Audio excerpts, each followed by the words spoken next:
May pahalo-halo si Sir Mark, ah. Thank you po. Special, ah. Special po. Alam mo ba tayo? Oo. Nasa tayo, Tingelas halo-halo. At ito ay mismo, pinrepair mismo sa atin eh. Yung Tingelas kasi, from Ate Angela. So si Ate Angela ang mismong nag-prepare nito sa atin. Dito yan sa Camellia Home Springville, Bacoor, Cavite. So kamusta naman ang biyahe natin from RMN MMV in Makati to Bacoor, Cavite? Kung ganito lang palagi. Sa Etibac tawag. Oo, sa Etibac. Siguro kung ganito lang palagi yung experience natin is gano'n ang experience ng lahat ng magta-travel, walang mainit ang ulo. Kasi ang bilis natin eh.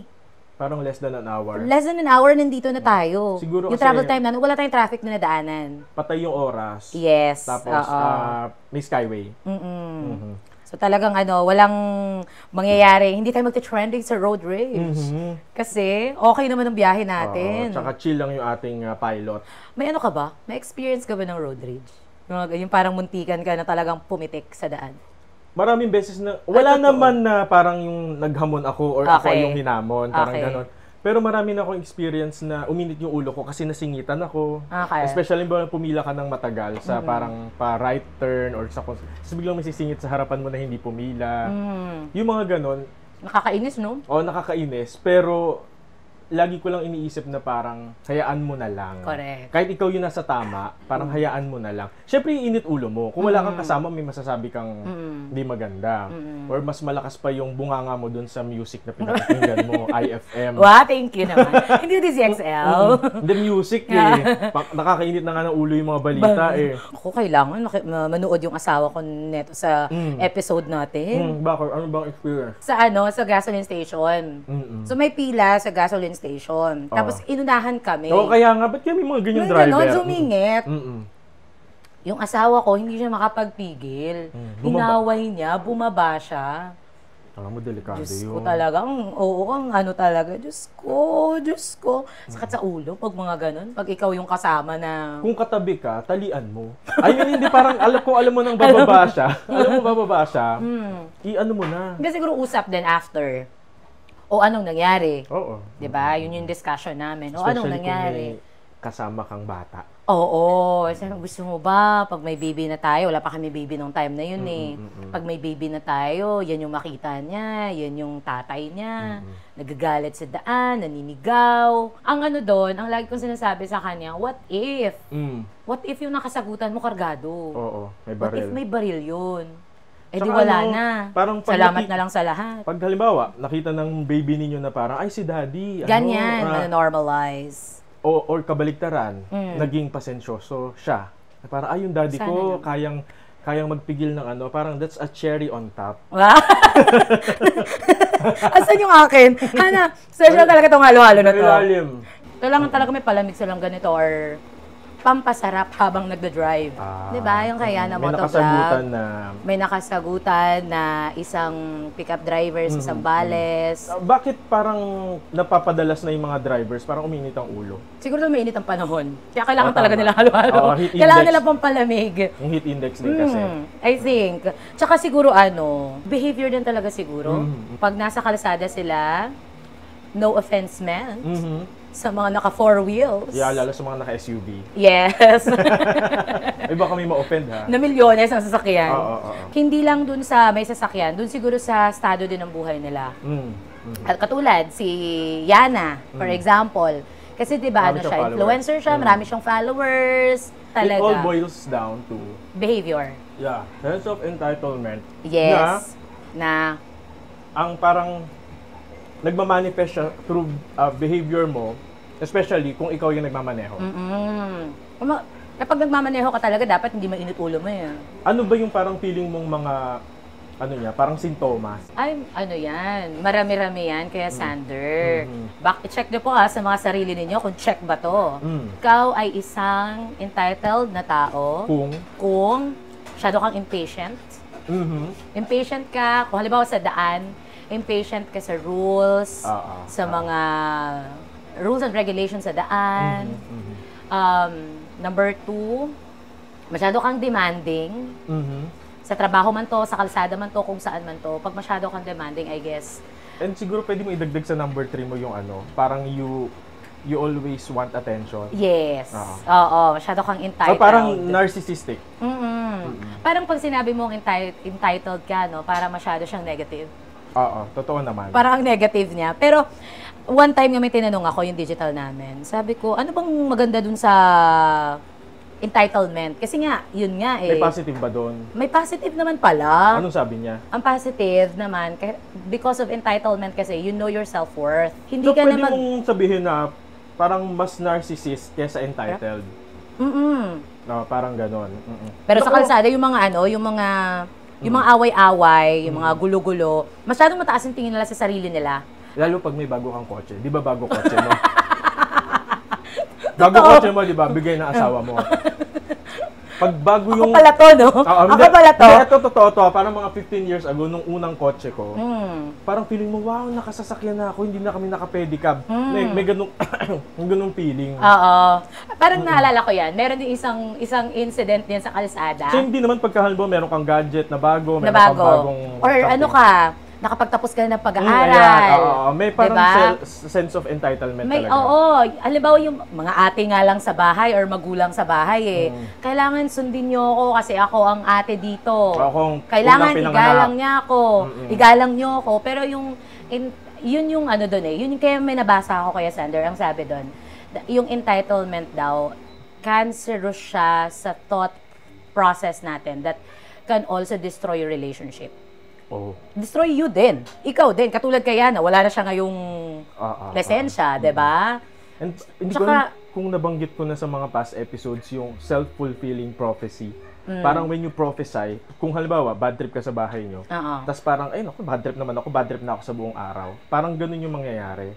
Versus kung kabaligtaran, na ang iisipin mo na lang okay, uminit ang ulo ko sa bahay, hindi ko siya dadalhin sa kalsada. Maghalo-halo ka.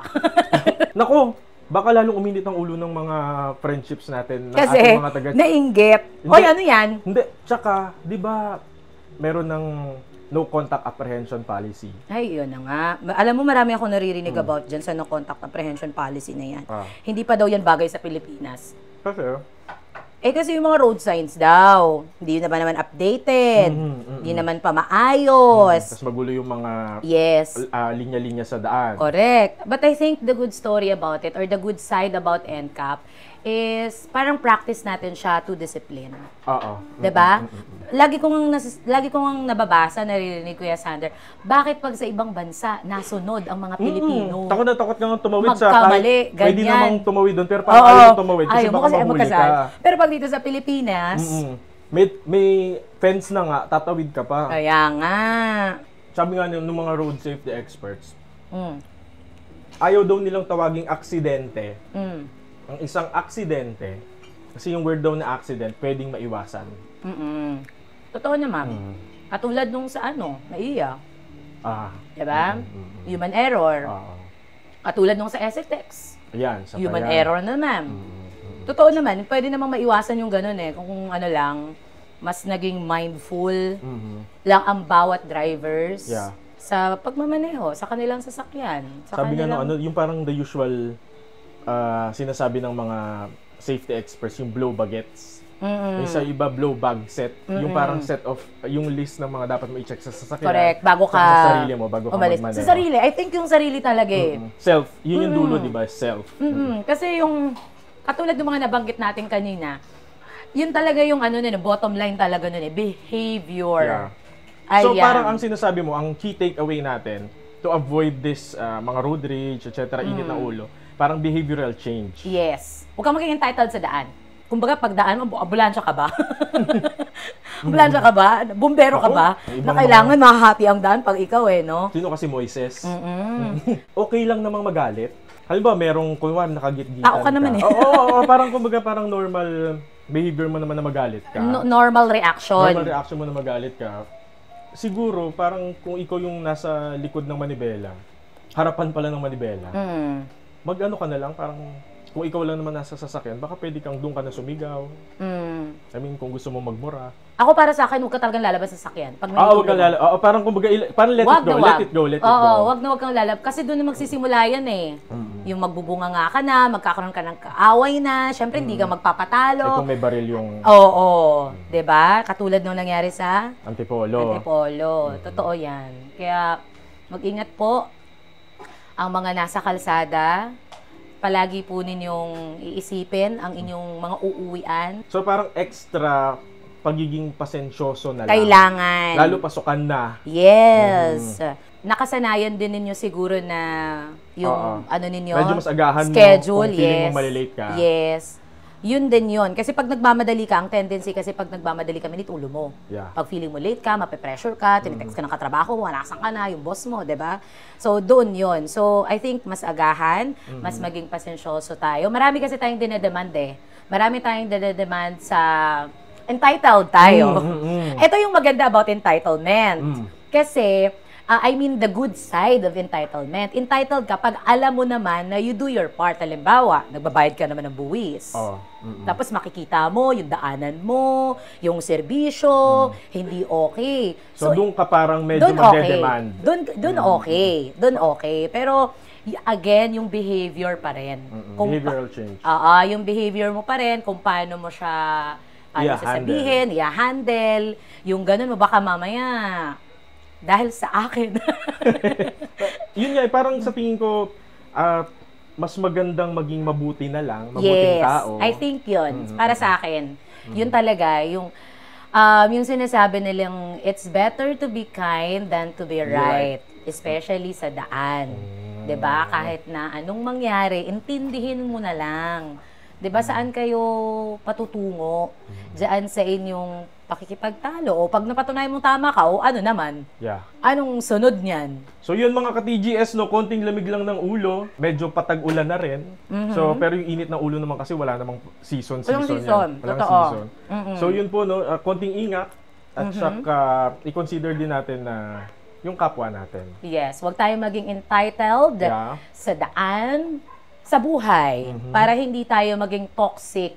Hindi tayo yung tipong iniiwasan. Yung mga checklist natin kanina, binanggit kanina, check nyo sa sarili nyo, baka kayo na yung susunod mag-trending sa TikTok. Huwag naman sana. Check! O wala naman sana, kasi diba ano mo na yan eh. Yung digital footprint mo na yan. Oo, nakakahiya na, no? Hindi ka na makaka-move on. Wala na. Sa lahat ng pinag-usapan natin ngayon, makita pa rin nila yung good story ng mga ginagawa, maging lesson, yung mga road rages. Ikaw sa sarili mo, mag-reflect ka na, ay, ganun pala mangyayari pag ano, masyado kong, napangunahan ng init ng ulo, yung mga ganon. So, I think yun po, yun ang palagi nating tandaan. Lahat ng nangyayaring ito, sana maging good lesson sa atin para tayo magkaroon ng good experience sa daan at sa buhay. Muli po ako po si Xander Cayabyab. Ako naman po si Kat Alivio. I-follow nyo po kami sa aming The Good Stories sa YouTube. All streaming platforms. Yes. And special thank you, of course, sa Tingelas. Special halo-halo. Angela. Salamat ng marami.